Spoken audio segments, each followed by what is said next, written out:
Hello mga lods, hello mga boss idol. Feeding time tayo sa ating mga gagamba mga boss idol.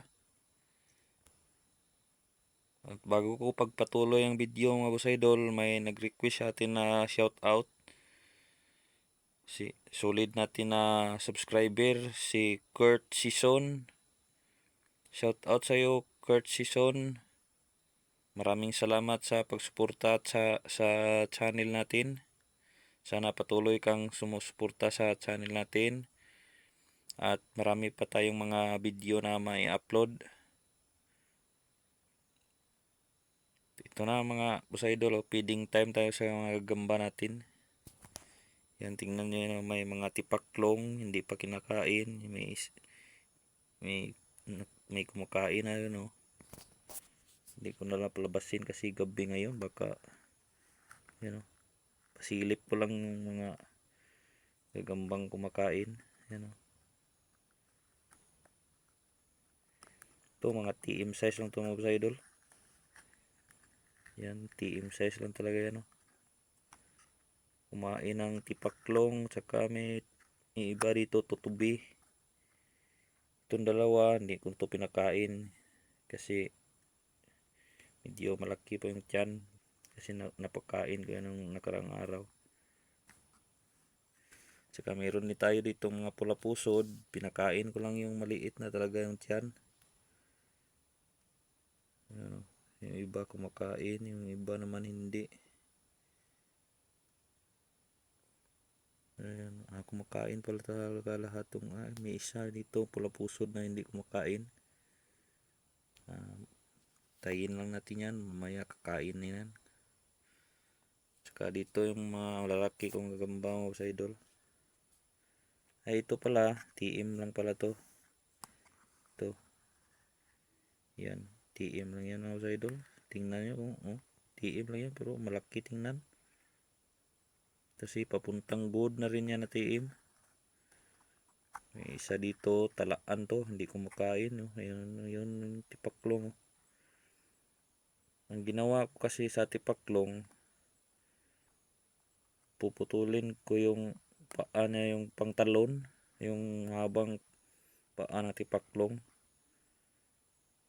Hindi ko pipilayan yon, puputulin ko pag nilagay ko sa gagamba kasi minsan nabitawan ko.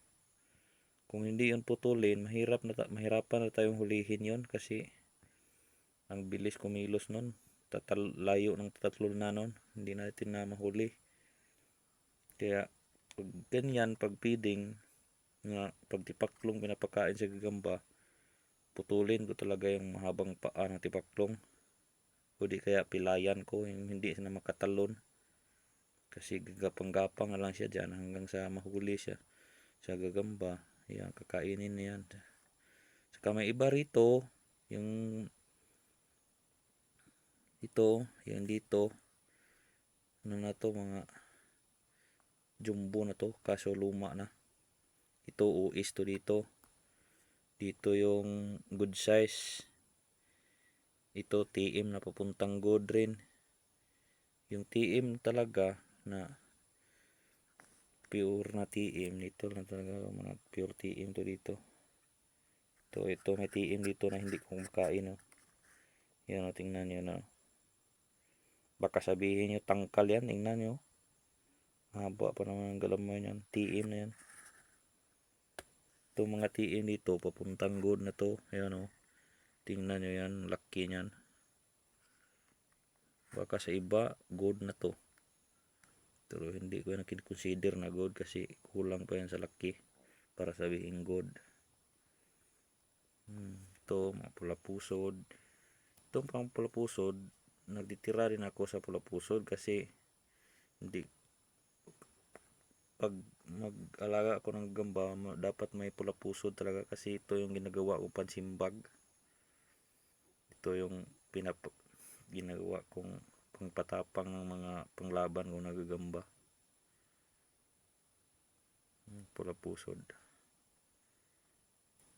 Tsaka mayroon dito tipaklong, ayan. Yan, tingnan nyo yun, may buntot ng yung isa, may nakain na to na tubi. Tingnan yung buntot na tutubi, no? Tsaka pinakain ko rin tapaklong kasi sobrang liit na ng tiyan kasi nangitlog kasi ito eh. Yan oh. Kita nyo yung itlog sa ilalim. Nangitlog kasi yan.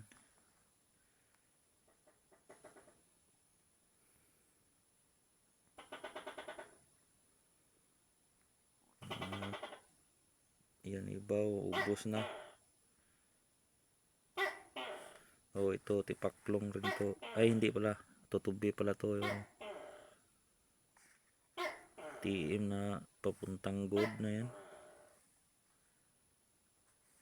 To hindi ko pinakain to kasi kakapangitlog ng ito.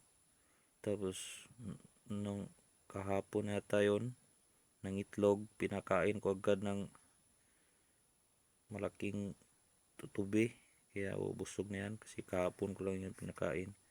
Kaya di ko na nilagyan ng pagkain ngayon. Yan lang sa idol oh. Feeding time pa sa mga gamba. Yung technique ko pala pag naglalagay ako ng yung tutubi, pinuputulan ko rin yung pakpak ng tutubi. Kasi mahirap kasi pag hindi putulan yung pakpak ng tutubi.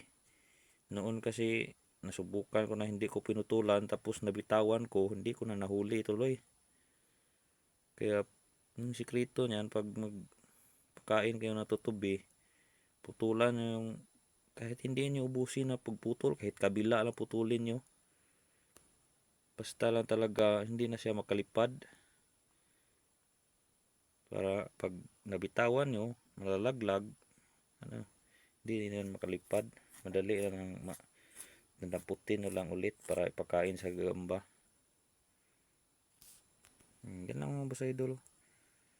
Yan lang. Hanggang sa susunod na video mga boss idol. At nga pala yung mga subscriber natin na mahilig sa sound system, pasensya na po kayo kasi wala pa tayong sound system na mabidyohan ngayon kaya ito munang gagamba yung naging focus natin ngayon kasi wala tayong mabidyo na sound system. Tsaka yung mga subscriber natin na mahilig sa gamba, kung sino yung gustong magpa-shoutout, mag-message lang kayo para ma-shoutout ko kayo sa susunod kong video. Yan lang po mga boss idol. Maraming salamat sa panonood. Hanggang sa susunod na video.